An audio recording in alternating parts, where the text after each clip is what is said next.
नमस्कार सभी को। आज हम सीखेंगे पॉलिटिकल थ्योरी। ये क्लास जो है special for UPSC, PSC, UGC net, PGT, TGT के लिए बहुत ही इंपॉर्टेंट होने वाली है। इसके पहले हम सीखते हैं इसकी history of political theory. It is originated in ancient Greece.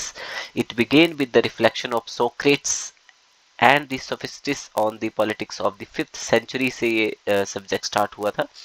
It formed crystallized from through the writings of Plato and his student Aristotle. ये जो political theory है ये completely based around Plato और इसके students Aristotle के ऊपर है। Political theory maintained its standing as a subject of perennial philosophical concern. उसके बाद हर टाइम में ये सब्जेक्ट डिस्कस होता था, क्या है, क्यों है, क्या इसका मीनिंग है। And political theory generally gradually decline in 1950s। 5th century से लेके, not 5th century but 5th century onward से लेके 1950 तक इसको बहुत ही ज़्यादा डिस्कस किया गया, बट ये 1950 से डिक्लाइन होना स्टार्ट हो गया है। इवन दो आज के स्कूल्स में, काफ़ी स्कूल्स में पॉलिटिकल साइंस भी एक सब्जेक्ट नहीं पढ़ाया जाता है, इवन उसको एक रेगुलर सब्जेक्ट नहीं किया गया है। Well, what is political theory? Theory को क्या हम बोलते हैं? It is a systematic knowledge. चाहे हम किसी भी सब्जेक्ट को बोलते हैं ये इसका थ्योरी है, इसकी प्रैक्टिकल है, तो थ्योरी क्या होती है? एक सिस्टमैटिक नॉलेज होता है। Political theory is a systematic knowledge of political phenomenas of state. Political state के पॉलिटिकल फिनोमिना को ये डिस्कस करता है। ये एक सिस्टमैटिक नॉलेज है of a state about political phenomena. Political phenomena क्या होते हैं? Equality, freedom, democracy, social justice, citizenship, nationalization, war, state, governments, etc.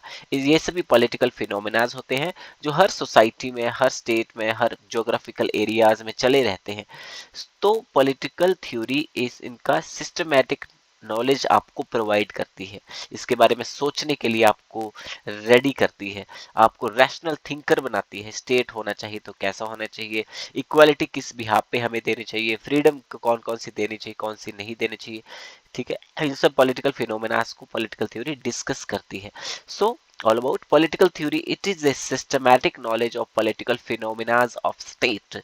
तो स्टेट के कौन कौन से phenomenas I have written over there, you can take a screenshot या फिर इसको आप लिख सकते हो। वेल, पॉलिटिकल थ्योरी के लिए पावरफुल डेफिनेशंस हमारे, मैंने दो फिलोसफर्स को रखा है। जॉर्ज कैटलिन ये क्या बोलते हैं? Political theory includes political science and political philosophy, while science refers to phenomena of control in many forms all over the process of whole social field. It is concerned with means. Political philosophy is concerned with end of final value.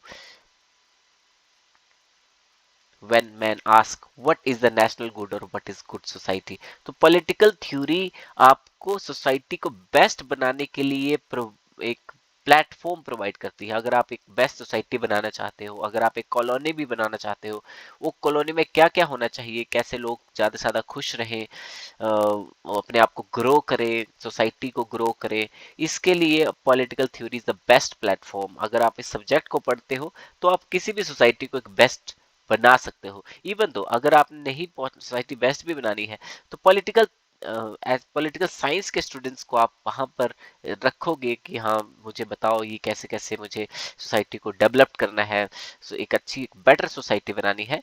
So political theory can answer this. ठीक है, so what is the national, political theory बात ही करती है what is the national good, सरकार के लिए अच्छा क्या है और गुड सोसाइटी क्या है। अगर सोसाइटी बनानी है तो मुझे कैसे काम करना है।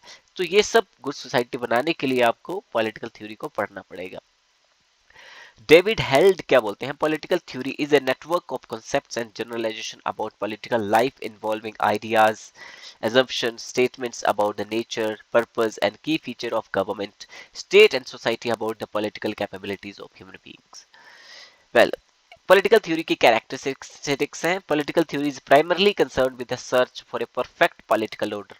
This is the thumb line, dear all, that political theory primarily concerned with perfect political order.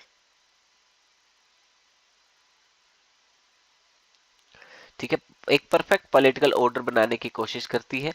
ठीक है, आज पॉलिटिकल थ्योरी को गवर्नमेंट्स भूल गई हैं, वो अपने स्टूडेंट्स को पढ़ाने ही नहीं चाहती सब्जेक्ट को। तो एक परफेक्ट पॉलिटिकल ऑर्डर क्या बनेगा? ठीक है, सिर्फ साइंस के बेस पे पॉलिटिकल ऑर्डर थोड़ी बनता है। ठीक है, एक बेस्ट सोसाइटी थोड़ी बनती है, ठीक है, या फिर एक बाकी सब्जेक्ट्स को पढ़ के थोड़ी बनती है। आई शुड रिक्वेस्ट, मुझे रिक्वेस्ट करनी चाहिए, और even I requesting to the governments that kindly make this subject compulsory with all streams so that every student can study this, ठीक है, और अपने अपने फील्ड में आके इन फर्दर वो सोसाइटी को बेटर बना सकते हैं। तो political theory is primarily concern with the search for a perfect political order. Political theory is a combination of political ideologies. It includes a system of political values, institutions, practices. Political theory contains an explanation of man, society, and history. Political theory addresses the problem of nature of the state, reasons for obeying it, state को क्यों obey करना है, the relationship between individual and state, nature of ends in political, and so on. So, uses of political theory कहाँ कहाँ काम आती है? It engage itself with political problems and provides solutions. Problems को एंगेज करती है और उसके सॉल्यूशंस बताती है। जैसे अभी हिट एंड रन रूल आया है सरकार का, ठीक है, हिट एंड रन रूल आया है सरकार का। तो पॉलिटिकल थ्योरी इस प्रॉब्लम को देखेगी और उसके सॉल्यूशंस प्रोवाइड करेगी। एक मिनट एक दिन सरकार बैठी, उसने डिसीजन किया कि हाँ 7 लाख रुपया मतलब फाइन हो जाना है, ये सब, तो दिस इज रॉन्ग। आप पॉलिटिकल थ्योरी इन सब प्रॉब्लम्स को शॉर्ट आउट करती है, ठीक है, तो आपको कोई और सॉल्यूशन ढूंढना चाहिए कि हाँ कैसे काम करना है, कैसे नहीं करना है, कैसे लॉज बनाने हैं। Even though political science book 1 में ये 5 सॉल्यूशन दिए हुए हैं कि जब भी हमने किसी स्टेट, किसी सोसाइटी के लिए एक रूल बनाने हैं तो 5 चीजों का ध्यान रखना है। 5 प्रिंसिपल्स ऑफ, ठीक है, पॉलिटिकल साइंस, जिसपे आप कोई भी लॉ एक परफेक्ट बना सकते हैं, वैसे लॉ बनने चाहिए। ऐसे थोड़ी कि हाँ 2-3 प्रॉब्लम्स देखी उसको डायरेक्ट एक लॉ बना दिया, नो। उन 5 प्रिंसिपल्स को सीखो, उन 5 प्रिंसिपल को अगर आप सीख गए तो एक परफेक्ट पॉलिटिकल ऑर्डर, एक परफेक्ट सॉल्यूशन बना सकते हो। It provides insight into the rich intellectual heritage of the past. पूरा पास्ट की जितने भी बेस्ट हेरिटेज है उनके बारे में एक इंसाइट प्रोवाइड करती है political theory. It provides ideas that act as a tool of change of transformation. It helps in planning for the future. It helps in maintaining peace and harmony in the state, in the society. It helps in ascertaining the legitimacy of political regimes. It gives information about political reality.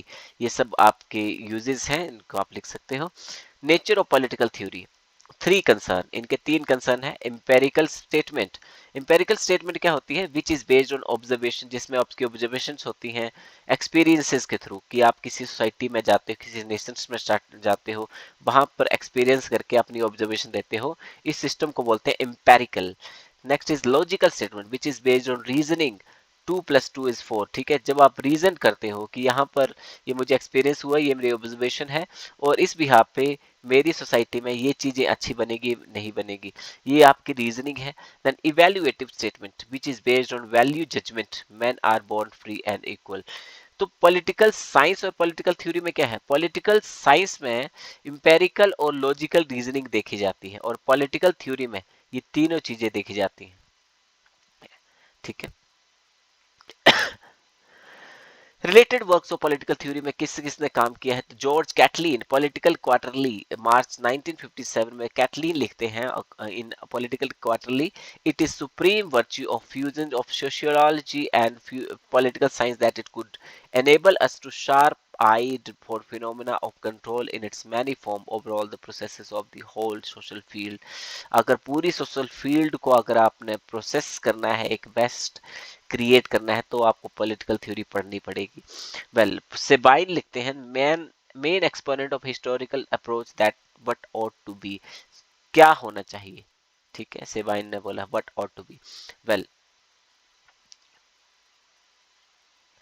important statements regarding political theory. David Easton ने एक book लिखी थी, an inquiry into the state of political science. PGT के लिए बड़ी important चीज है। David Easton लिखते हैं, an inquiry into the state of political science, there is a urgent need of building up behavioural political science, ठीक है। तो बिहेवियर आगे हम पढ़ेंगे, तो ये भी अप्रोच डेविड ईस्टन ने दी थी, ठीक है। David Easton launch a post behavioural revolution भी उन्होंने स्टार्ट किया है, और pure science to applied science, David Easton ने मतलब पॉलिटिकल थ्योरी को एक क्या बोला है? अप्लाइड साइंस भी बोला है। डेंटे जर्मेनियो ने क्या बोला है, the revival of political theory, there was two causes of declining political theory, rise of positivism and craze for science. इससे पॉलिटिकल थ्योरी कॉजेज होगी है। Even I told you that 1950 से पॉलिटिकल थ्योरी डिक्लाइन होना start हो गई थी। तो इसके दो रीजन थे, राइज ऑफ पॉजिटिविज्म, हर चीज को पॉजिटिव ही है आप पे देखना, तभी तो सोसाइटी धीरे धीरे डिग्रेड हो रही है, यार craze for science. Approaches to study of political theory, इसकी तीन अप्रोचेज होती हैं। मैं I will discuss two approaches basically. Traditional approach के अंदर फर्स्ट अप्रोच है कंपैरेटिव अप्रोच। कंपैरेटिव अप्रोच क्या करती है, जनरलाइजेशन फ्रॉम कंपैरिजन। ठीक है, कंपैरिजन से एक जनरल आइडिया निकालती है, दो चीजों को कंपैरिजन करेगी और इसका एक थर्ड जनरल आइडिया निकलेगा। It helps in relating events, establishing causes and effects and sets general principles. It takes into account both resemblance and difference. जैसे कि जेएस मिल ने बोला है, through the process of difference, ये मैं बता रहा हूँ आपको, generalization for comparison, through the process of differences both USA India are democratic, ठीक है, बट इकोनॉमीज आर डिफरेंट। ये क्या बन रहा है आपका, पहले कंपैरिजन हो रहा है, बोथ यूएसए एंड डेमोक्रेटिक है, but economies are different. Through the process of indirect differences, Britain and PRC are opposed model. Britain और people republic of China, PRC means people republic of China, are two oppose models. Britain with bi party system, लेकिन Britain में bi party system है और PRC में single party system है, ठीक है। But point of difference is that while Britain is more democratic and People Republic of China is more authoritarian. Through the course of agreement, the South Africa and erstwhile USSR were wholly opposed to each other, and yet there was a point of agreement between both our federal system. ये है comparative approach. इसके कौन कौन से advocate करते हैं उनको, इनके ऑथर्स और इनके बुक्स को याद रखना आपने। अरिस्टोटल ने एक बुक लिखी है पॉलिटिक्स, जिसमें कंपैरेटिव अप्रोच मेंशन की है। Montesquieu the spirit of laws, ये उन्होंने इसमें कंपैरेटिव अप्रोच मेंशन की है। डी टोकवेली की बुक है डेमोक्रेसी इन अमेरिका, उन्होंने कंपैरेटिव अप्रोच से मेंशन किया है इसको। बायर्सी ने क्या बोला है, मॉडर्न डेमोक्रेसी।